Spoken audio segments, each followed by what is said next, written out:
Zona de conforto. Você certamente já ouviu essa expressão tão famigerada, né, tão famosa nos dias atuais. E certamente você ouviu essa expressão com um signo de fraqueza, de erro, né, como algo a ser evitado, não é verdade? Sob pena de ser um fracassado, né? Quer dizer, não fique na sua zona de conforto, tal. Os coaches, estas figuras execráveis, essas figuras amam falar sobre esse negócio de zona de conforto, tá? Mas o negócio não é bem assim, né? Eu vou fazer uma análise muito breve sobre esta questão à luz, né, de nada mais, nada menos do que de Shakespeare, né? O grande bardo. Inclusive esse box aqui é maravilhoso, né? Com a edição aqui da Nova Fronteira, com a tradução da Bárbara Eliodora, que para mim é uma das melhores traduções. Talvez tenha pessoas que não gostem tanto, podem achar um pouco abstrusa, difícil de entender. Realmente o texto é mais complexo, é um texto mais rebuscado, mas é muito fidedigno com os originais do inglês, né? E nós sabemos que o inglês do Shakespeare não é qualquer inglês, é também algo muito mais profundo e tal. Eu gosto muito da Bárbara Eliodora, sua mãe também, não é? E nós vamos fazer uma análise sobre essa questão da zona de conforto. Realmente, será que a zona de conforto é necessariamente um sinônimo de fracasso, de algo a ser evitado, como tem sido colocado, não é, diuturnamente nos dias de hoje? Vamos fazer essa breve análise. Você que não conhece o canal, eu lhe convido a se inscrever, é importantíssimo.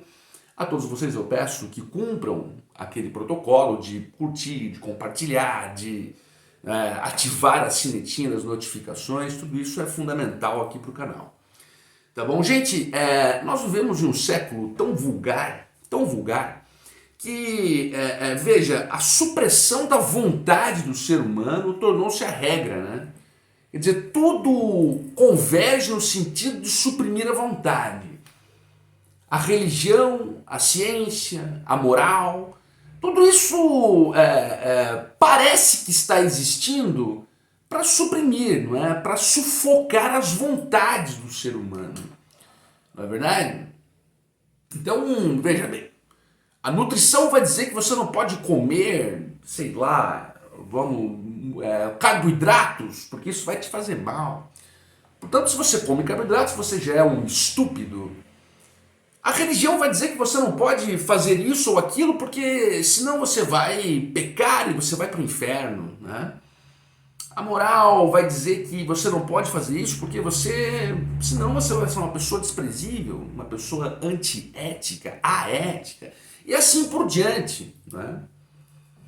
Agora, portanto, a vontade do ser humano, ela vai ter validade apenas se ela tiver de acordo com uma estruturação externa, não é verdade? Seja científica, seja religiosa, seja moral, não é verdade?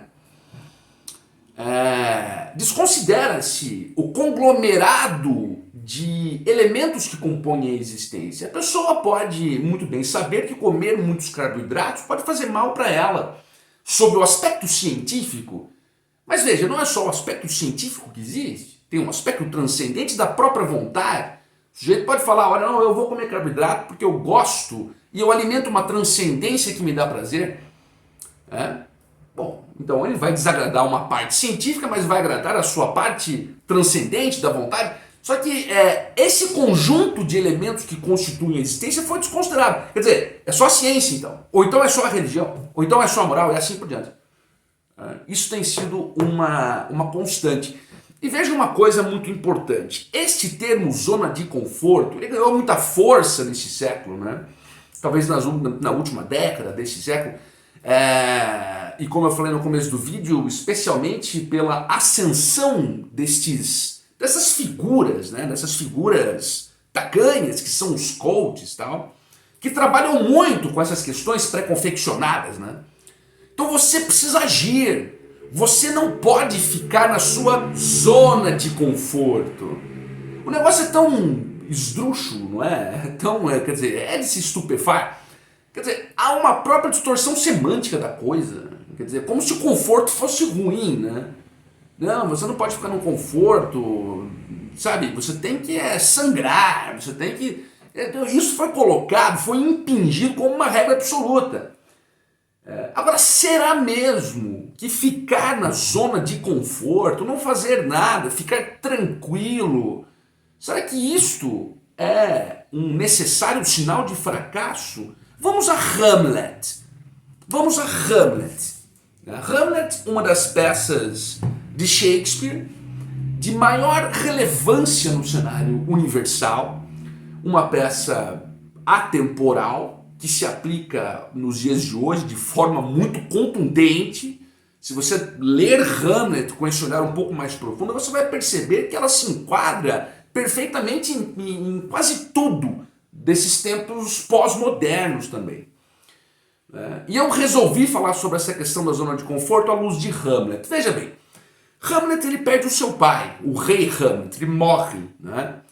Todos dizem que foi uma morte natural, coisa do tipo, na verdade todos dizem que ele foi picado por uma serpente, mas daí Hamlet recebe a visita do fantasma do velho rei, do seu pai. Aí este fantasma diz para ele o seguinte: olha, a minha morte não foi natural, eu não fui picado por uma serpente coisa nenhuma. Quem me matou foi o meu irmão, o seu tio, o rei Cláudio, que virou rei, tornou-se rei. Matou o rei Hamlet para assumir ali o trono. E não foi só isso. O Cláudio, irmão do rei Hamlet, que matou o rei Hamlet, casou com a Gertrudes, que é a mãe do príncipe Hamlet. Quer dizer, casou-se com a cunhada, matou o irmão, tomou o trono dele e casou-se com a cunhada.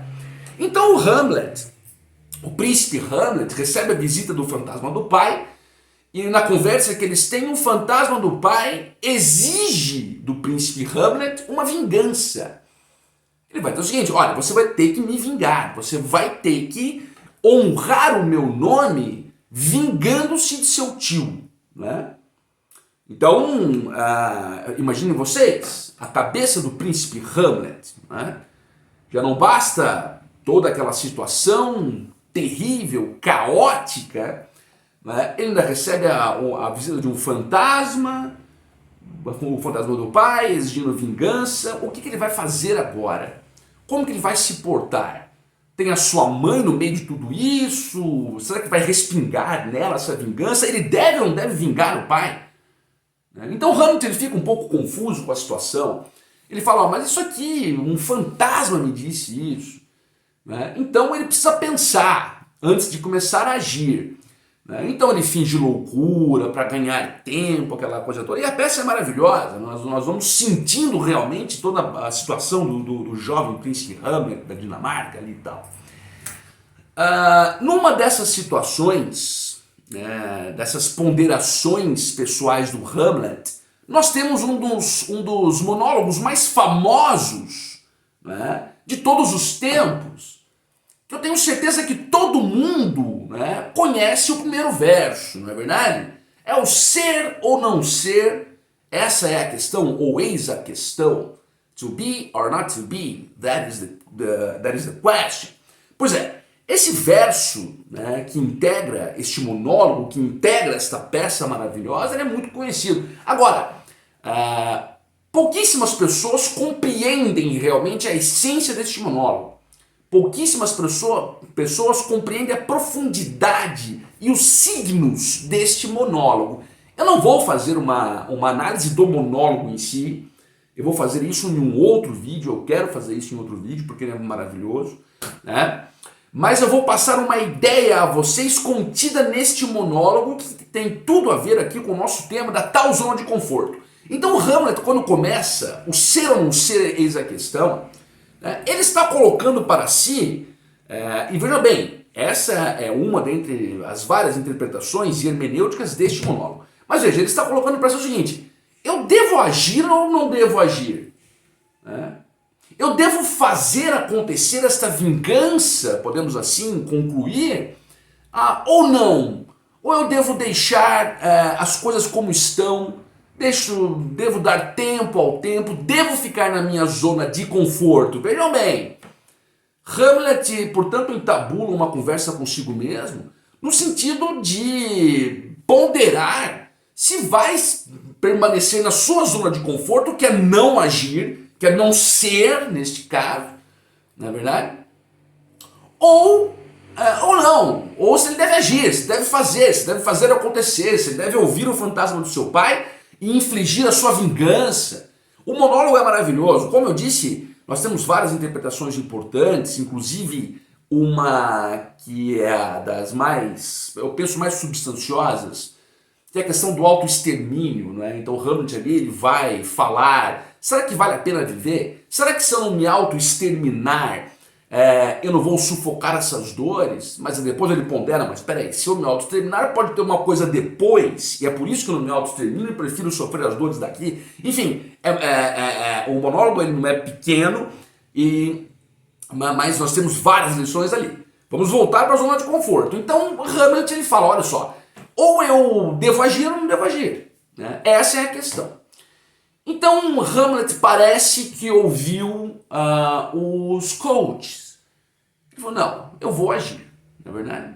Claro, se eu não agir, talvez eu vou estar assinando um atestado de fracasso, né? Eu vou estar paralisado, eu vou estar na zona de conforto. Eu não vou ficar na minha zona de conforto e vou agir. Bom, gente, resumo da ópera. Hamlet começa a agir, né? A pôr em prática a sua vingança. E o que acontece nesta peça? Quais são as consequências da decisão de Hamlet de agir? Afinal, ele teve que agir para não ficar na sua zona de conforto. A consequência é uma sangueira sem fim. É a tragédia sem fim. Hamlet perde a sua namorada Ofélia, porque dentro desse plano maluco do Hamlet de vingança, ele acabou matando Polônio, que era o pai de Ofélia. A Ofélia ficou maluca e se matou. Hamlet, ele mata o Cláudio, mas ele acaba indiretamente matando a sua mãe também, que acaba tomando veneno. Hamlet, no final, ele morre, não antes de matar Laertes, né, que era o irmão de sua namorada. Quer dizer, o único que ficou vivo na peça foi o Horácio, né, ficou vivo para contar a história, inclusive o final maravilhoso, né, The Rest in Silence, o resto é silêncio. Mas veja, toda a tragédia, toda a sangueira que se seguiu à decisão de Hamlet de não ficar na sua zona de conforto, quer dizer, toda essa tragédia foi por isso. Portanto, nós podemos extrair uma lição importantíssima nesta peça e nessa interpretação que eu estou dando para vocês, é que ficar na zona de conforto em muitas situações é a atitude mais sábia a se tomar. Ficar na zona de conforto em muitas situações vai evitar catástrofes, tragédias, sangue, dor e sofrimento. Portanto, eu epigrafo uma vez mais. Nós não podemos tomar por absoluto e apodítico alguns postulados que vêm sendo colocados hoje em dia. Faça, haja sempre, de forma incondicional. Você não pode ficar parado, você não pode ficar na zona de conforto. Quem é que disse que não? Quem é que disse que a ação sempre é o melhor caminho? Hamlet nos prova que não. Gente, este foi o vídeo, esta foi a análise. Eu espero que vocês tenham gostado. Eu espero que tenha sido útil para vocês, que vocês tenham compreendido tudo isso. E até uma próxima.